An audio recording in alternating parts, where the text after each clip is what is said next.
नमस्कार मित्रांनो, चाणक्य युनीच्या आपल्या ह्या इंट्रोडक्टरी सेशनमध्ये आपलं सर्वांचं स्वागत आहे. ह्या सेशनच्या सुरुवातीलाच मी चाणक्य युनी नेमकं करतं काय ह्याबद्दल थोडंसं बोलेन. 2017 पासून आपण कॉर्पोरेट आणि प्रोफेशनल हायरिंगच्या बिझनेसमध्ये आहोत. म्हणजे IT कंपनीज आणि कॉर्पोरेट कंपनीजमध्ये जी हायरिंग केली जाते किंवा कुठल्या टाईपच्या कॅन्डिडेट्सची गरज आहे ते आपण जाणून घेतो आणि ती हायरिंग आपण करून देतो कंपनीजला. हा मूळ आपला व्यवसाय. ह्याच माध्यमातून आता 2017 ते 19 पर्यंत हा व्यवसाय आपला जोरात चालू होता. 2019 आणि 20 ह्या कालावधीमध्ये जसं लॉकडाऊन झालं तसं डिजिटलायझेशन खूप वाढलं आणि त्याचबरोबर हे IT कंपनीजमधली जी डिमांड आहे ती पण त्याच पटीने वाढत गेली. आता कंपनीजला रिक्वायरमेंट कंप्लीट करण्यासाठी कॅन्डिडेट्सची गरज तर होतीच, पण त्याचबरोबर त्यांना ट्रेंड कॅन्डिडेटची गरज होती. मग आता फ्रेशर्सला घेऊन 3 ते 4 महिने त्यांना ट्रेन करण्यासाठी वेळ नव्हता. सो त्यासाठी त्यांनी आपल्याकडे अशी रिक्वायरमेंट सांगितली की बाबा आम्हाला ट्रेन कॅन्डिडेट्स हवेत. मग त्याच माध्यमातून आपण चाणक्य युनीची ही एक ट्रेनिंग एंटिटी 2019 मध्ये सुरू केली, जिथे आपण कॅन्डिडेट्सला कंपनीच्या रिक्वायरमेंटनुसार लेटेस्ट टेक्नॉलॉजीनुसार ट्रेन करतो आणि त्याचबरोबर त्यांना त्या योग्यतेचं बनवतं की ते डिरेक्टली जाऊन ॲज अ ट्रेनी म्हणून न जाता एक एक्सपिरियन्स म्हणून, एक अनुभवी कॅन्डिडेट म्हणून प्लेस होतील. तर आता गेल्या वर्षभरात बघायचं झालं तर 10 ते 12 लाख कॅन्डिडेटचं हायरिंग झालेलं आहे. याच वर्षी TCS ह्या एकट्या कंपनीने जवळपास 2.5 लाख कॅन्डिडेट्सचं हायरिंग केलंय. विचार करा, एकटी कंपनी जर एवढी हायरिंग करते तर जवळपास 18 ते 19,000 कंपनीज आहेत. हे हायरिंग किती मोठ्या प्रमाणावरती होत असेल. आपलं चाणक्य युनीचं देखील हेच टार्गेट आहे की 15,000 कॅन्डिडेट्स आपल्याला ह्या वर्षभरात प्लेस करायचेत आणि सलग 2 वर्षामध्ये आपल्याला हे अचीव्ह करायचंच आहे.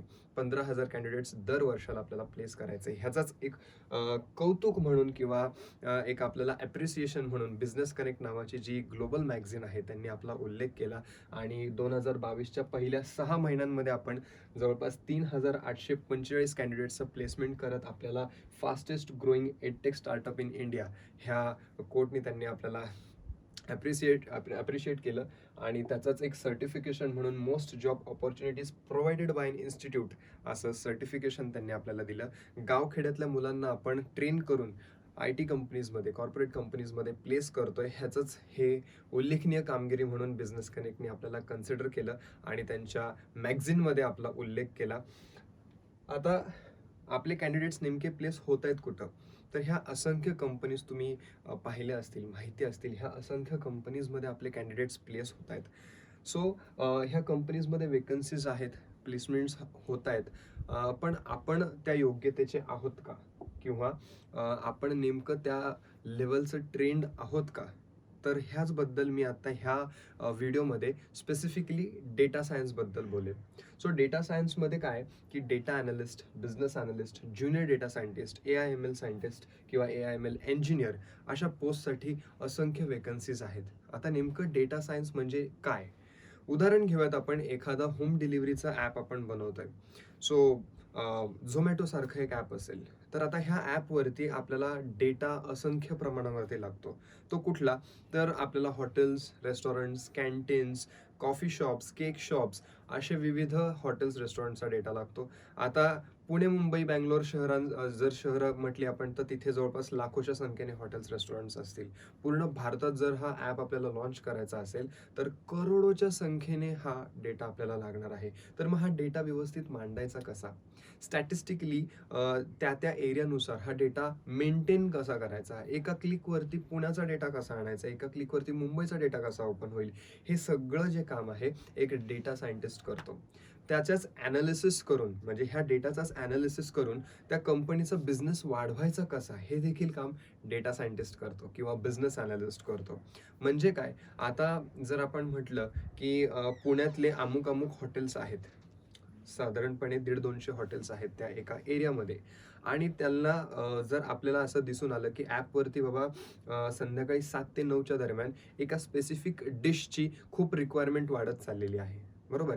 तर हा डेटा कलेक्ट केला जातो आणि त्यानुसार त्या व्यावसायिकांना हा डेटा अॅनालिस्ट काय करतो, त्यांना सजेशन देतो, की तुम्ही ह्या वेळेमध्ये ही एक पर्टिक्युलर डिश जी आहे, त्याचं प्रिपरेशन नेमकं करून ठेवा, जेणेकरून तुमचा टाईम वाचेल आणि बिझनेस निश्चितपणे वाढेल.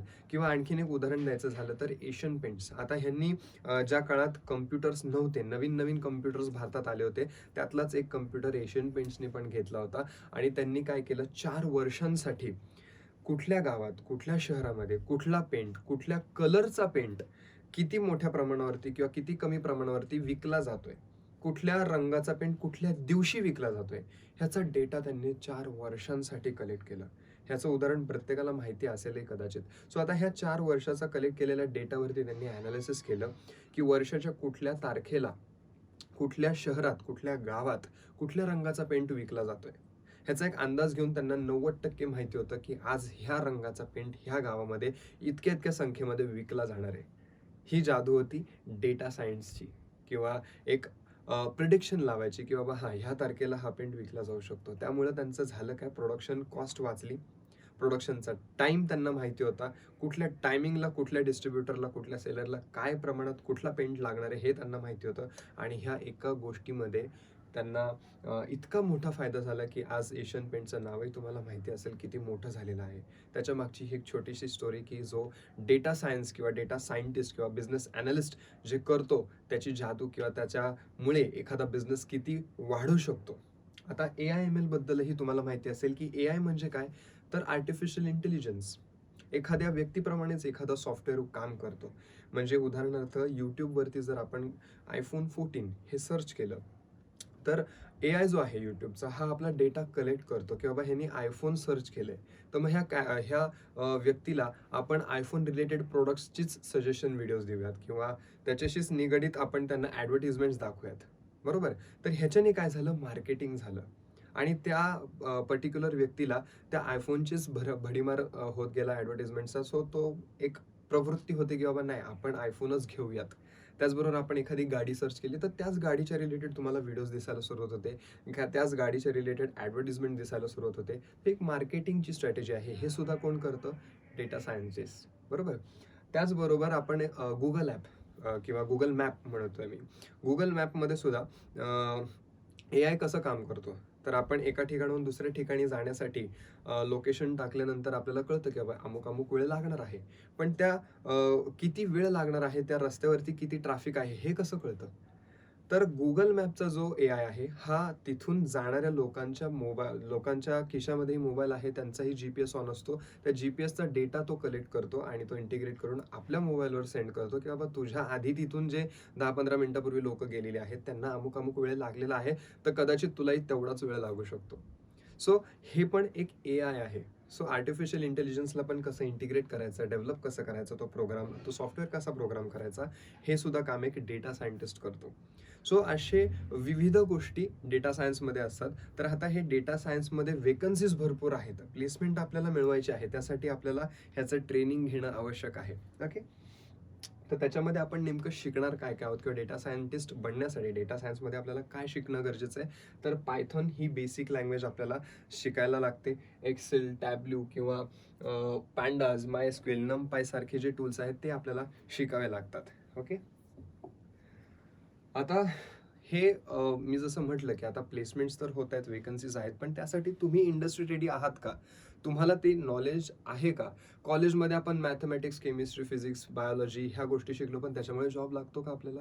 ऑफकोर्स नाही. किंवा मी असं म्हणेल, की कॉलेजमध्ये आपण जरी टेक्निकल शिक्षण घेत असलं, तरी त्याचं इंडस्ट्रीमध्ये ॲप्लिकेशन फार कमी आहे. तर आपल्याला आता काय करायचंय, की नेमकं इंडस्ट्रीमध्ये जे प्रोजेक्ट्सवरती काम केलं जातं, ते शिकायचं आहे आणि त्याचमुळे मी म्हणतो, की आपल्या सर्वांना इंडस्ट्री रेडी व्हायचंय. ते टार्गेट आपलं असायला हवं, की आपल्याला इंडस्ट्रीसाठी तयार व्हायचंय. ओके. आता इंडस्ट्रीमध्ये किंवा सगळ्याच कंपनीजमध्ये चाणक्य कॅन्डिडेट्सला प्राधान्य का मिळतं? किंवा का आपल्या कॅन्डिडेट्सला लवकर प्लेसमेंट मिळते? त्याचे काही मुद्दे मी सांगेल तुम्हाला इथे, की आपले जे मेंटर्स आहेत, हे सगळे 5 ते 7 वर्षापासून त्या फील्डमध्ये अनुभवी आहेत. म्हणजे उदाहरणार्थ आपण डेटा सायन्सबद्दलच बोलतोय, तर आपले जे मेंटर्स आहेत, हे स्वतः किमान 5 ते 7 वर्षापासून डेटा सायंटिस्ट म्हणून कुठल्या ना कुठल्या कंपनीमध्ये कार्यरत आहेत. आता जर मी म्हणतोय की तुम्हाला प्रॅक्टिकल नॉलेज द्यायचंय, प्रोजेक्ट्सवरती काम करून घ्यायचंय किंवा लेटेस्ट टेक्नॉलॉजीनुसार आता काय कशा पद्धतीने कामं चालू आहेत कंपनीमध्ये, हा कुठलाही टीचर किंवा मास्तर नाही सांगू शकत, बरोबर. ते काम एक मेंटर करू शकतो, जो स्वतः त्या फील्डमध्ये गेल्या काही वर्षांपासून काम करतोय. आपले जे स्टडी मटेरियल आहेत किंवा जे ट्रेनिंग प्रोग्राम आहे जो डिझाईन केलेला आहे, ते स्वतः आपले को फाउंडर्स जे IITian आहेत त्यांनी केलेला आहे. त्यांचा अभ्यासक्रम किती अवघड असतो हे तुम्हालाही माहिती असेल. सो त्यांच्याकडून हे ट्रेनिंग प्रोग्राम पूर्णपणे डिझाईन झालेला आहे. बेसिक पासून आपण ट्रेनिंग घेतो. तुमच्यापैकी बरेच लोक असेही म्हणतील की बाबा डेटा सायन्स काय असतं ह्याबद्दल मला काहीही नॉलेज नाही, शून्य माहिती आहे मला. तर आपलं जे ट्रेनिंग होतं हे अगदी ABCD पासून सुरू होणार आहे, बेसिक पासून सुरू होणार आहे. ते तुम्हाला एक प्रोफेशनल बनवण्या इतपत, एक प्रोजेक्टवरती हँड्स ऑन देण्या इतपत होणार आहे. सो बेसिक पासून ते रिअल लाईफ एक्सपिरियन्स तुम्हाला मिळण्या इतपत हा ट्रेनिंग प्रोग्राम असणार आहे. त्याचबरोबर तुम्हाला रेकॉर्डेड सेशन्स मिळणार आहेत. म्हणजे जे सेशन्स तुमचे मिस होतील, स्किप होतील, सगळे सेशन्स आपले ऑनलाईन होणार आहेत. डेटा सायन्सचं जे ट्रेनिंग सेशन्स आहेत ते आपले मंडे टू फ्रायडे संध्याकाळी 8 नंतर होतात, ऑनलाईन होतात. सो काही वेळेला जर तुमचं एखादं सेशन मिस झालं तर तुम्ही त्याचं रेकॉर्डिंग बघू शकता.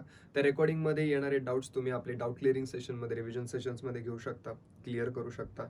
त्याचबरोबर जो स्टडी मटेरियल आहे, आता आपला हा ती मेंटॅलिटी नाही आहे, तेवढा वेळ नाही आहे आपल्याकडे आपण मोठी मोठी पुस्तकं वाचावी, त्यातून अभ्यास करावा, ऑफकोर्स नाही. सो आपला जे मेंटर्स आहे, आपले जे मेंटर्स आहेत आता अनुभवी आहेत, त्यांना माहिती आहे कंपनीमध्ये नेमकं कुठल्या गोष्टींची गरज आहे, त्यानुसार तो स्टडी मटेरियल जो आहे तो कस्टमाइज केलेला आहे. सो मोजक्या अभ्यासामध्ये आपल्याला ह्या सगळ्या गोष्टी शिकायच्या आहेत आणि त्याच पद्धतीचा हा स्टडी मटेरियल डिझाईन केलेला आहे.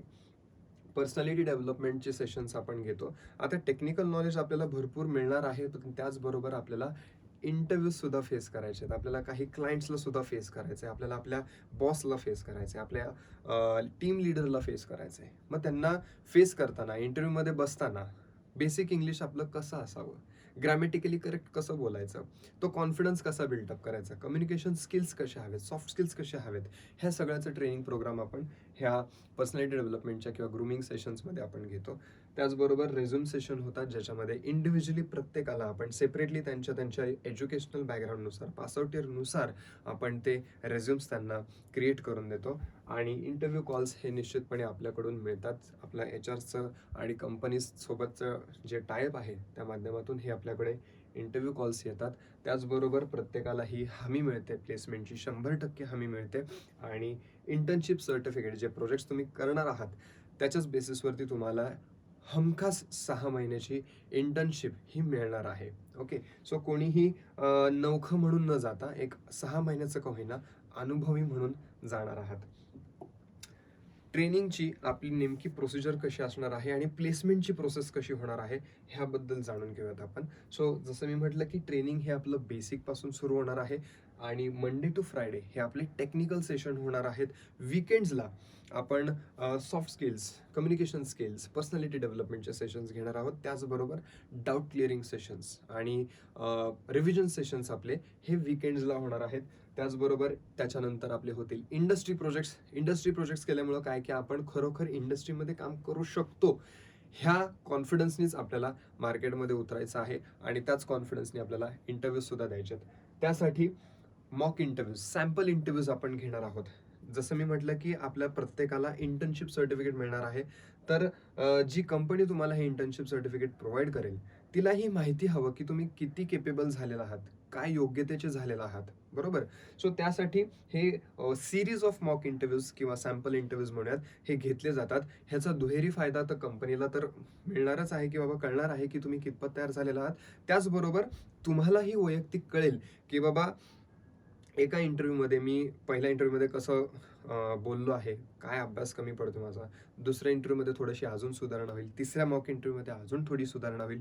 सो आपलाही सेल्फ कॉन्फिडन्स वाढत जाईल. त्यासाठी आपण हे मॉक इंटरव्ह्यूज घेणार आहोत. त्यानंतर तुमचं रेझ्युम बिल्डिंग होईल आणि मग येतील ते इंटरव्ह्यू कॉल्स आणि मग होणार आहे तुमचं प्लेसमेंट. सो ही पूर्ण प्रोसिजर आपण प्रत्येक बॅचला फॉलो करतो. जसं मी म्हटलं, आपले हायरिंग पार्टनर्स जवळपास 100हून जास्त कंपनीसोबत आपलं टायअप आहे आणि 250हून जास्त रिक्रुटर्स किंवा आपले जे HRचं नेटवर्क आहे ते स्ट्रॉंग आहे. त्यामुळे 100% इंटरव्ह्यू कॉल्स हे तुम्हाला मिळणारच आहेत. जर नाही मिळाले तर तुम्ही पूर्णपणे जे काही फीस पे करताय ते रिफंड घेऊ शकता. म्हणजे बऱ्याच जणांचा मला प्रश्न असतो की सर 100% तुम्ही जॉब लावणारच का? जर मी तुम्हाला 100% प्लेसमेंट होईपर्यंत इंटरव्ह्यू कॉल्स देत असेल तर निश्चितपणे तुमची गॅरंटेड प्लेसमेंट ही होणारच आहे. सो डेटा सायन्सबद्दल आणखीन काही माहिती हवी असल्यास किंवा अधिक माहितीसाठी तुम्ही आपली वेबसाईटही व्हिजिट करू शकता किंवा ह्या दिलेल्या नंबरवरती तुम्ही कॉल करू शकता, व्हॉट्सअप करू शकता. Thank you guys. Let's get placed.